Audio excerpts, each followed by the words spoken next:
Hello, welcome back to my channel. Today I have the Spring and Easter collaboration I'm participating in, hosted by Shabby Meets Bling, Jody at Southern Seasons, and Up All Night DIY. Links to the hosts and the playlist will be in the description box.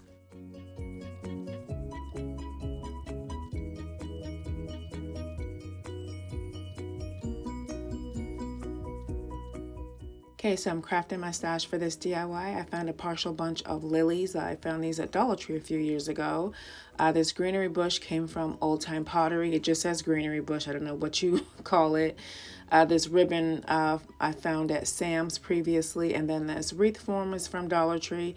So I thought this ribbon will make a really nice base for this Easter door hanger and a nice backdrop for the florals. So to start out, I'm just adding my glue along the edge just to get the ribbon started, and it has wiring so it does bend easily.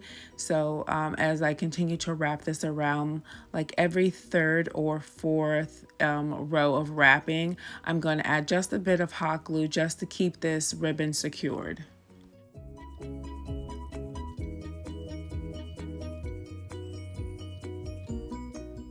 So once I reached the middle, I just took the ribbon and cut two pieces and hot glued those to the front just so I had coverage for that front area. Once I add my greenery, that will really be covered up more. So I felt that just having like kind of like a facade in the front covered would be sufficient.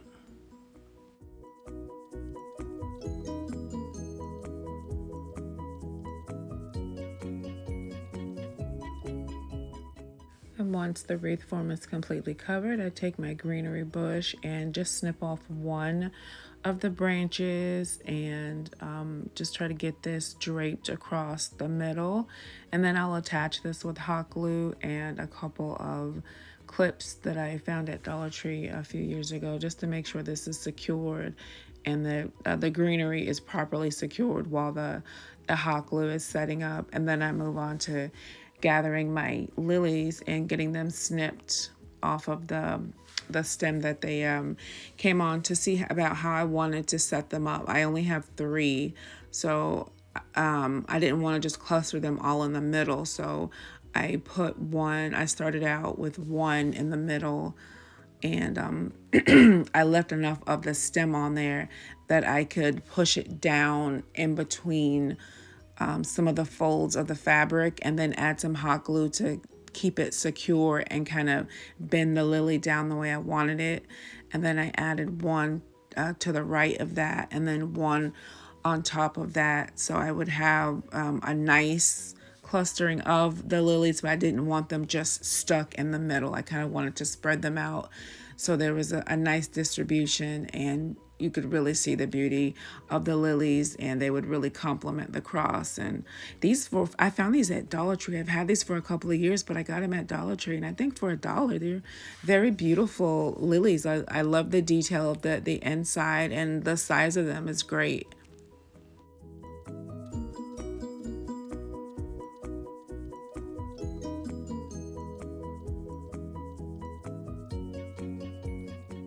So as a final embellishment to this, I found a couple of pieces of lavender, and I already have 1 attached to the left, and I'm adding the final piece here on the right hand side. And I think this little touch of purple is just perfect, and it's a nice addition to this hanger. This can be indoor or outdoor. I will be gifting this to my mom. She hasn't been feeling too well, so I really hope this is a nice pick-me-up for her. I think this turned out really beautiful. Let me know, what do you think of my lily adorned cross?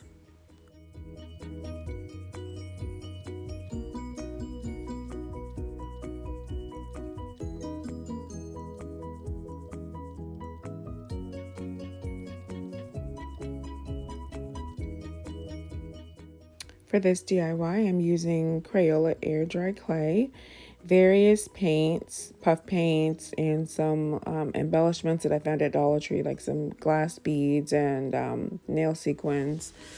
And I have these shapes. I cut them out from just a Google search of just like egg and carrot shape with some parchment paper that I found at Dollar Tree. So I'm just getting my clay all rolled out, and I want to make some faux Easter cookies to go along with some plastic faux chocolate bunnies that I have to add as a centerpiece on my table.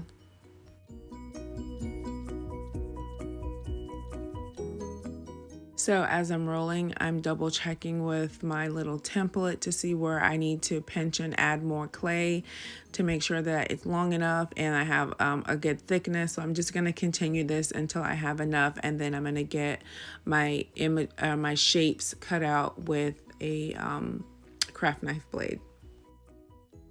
So I'm using my plastic clay knife just to do my initial tracing around my templates, and then I'm going back in with the craft knife blade. And I found my craft knife at Dollar Tree and the handle broke, so I'm just using the blade in my fingers. Luckily I didn't cut myself.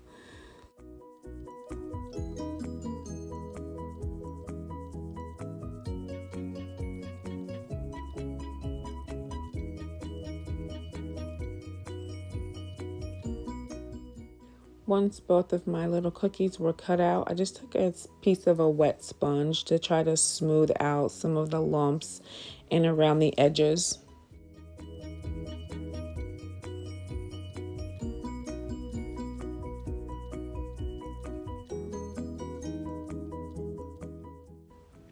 So I've let these dry for 2 days. Now I'm going to go in with light mocha just around the edges so it gives the appearance of like a sugar cookie or a shortbread cookie.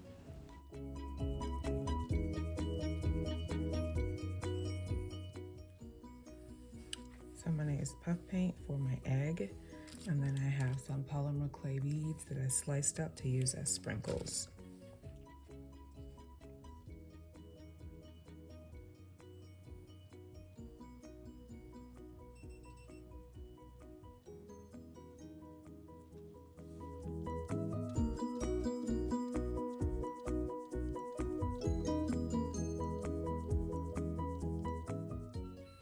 So I'm going to sprinkle just a little bit of this glitz from Recollections, Michael's.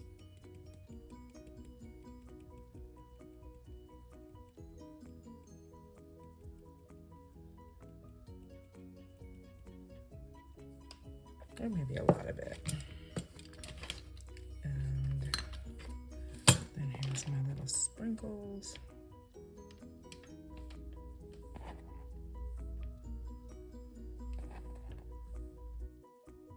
And for the carrot, I'm using some leftover faux whip from a previous DIY, but I'm adding in bright orange for the bottom and Kelly green for the top. And I'll just give this a nice little mix and then spread this around and give it like some nice little swirls to make it look super appealing.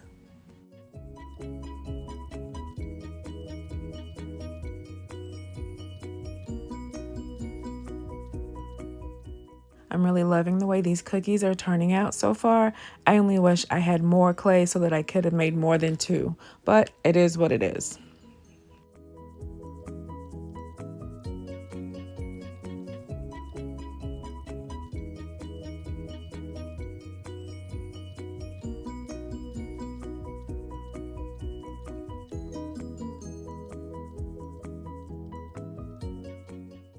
And once I'm finished playing around in my frosting, I'm going to add a little glitz to my carrot as well, just for that extra little razzle dazzle.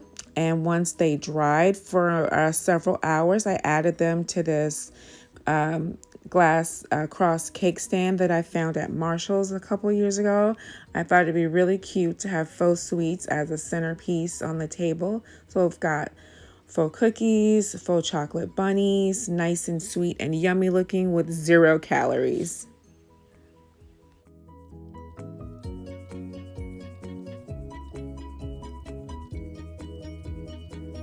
And here's another look at my cross door hanger. I've enjoyed creating these DIYs for you today. I hope you've enjoyed watching. Don't forget, there is a playlist. I'll have a link to all 3 hosts and the playlist in the description box. I hope you have a wonderfully blessed spring Easter season.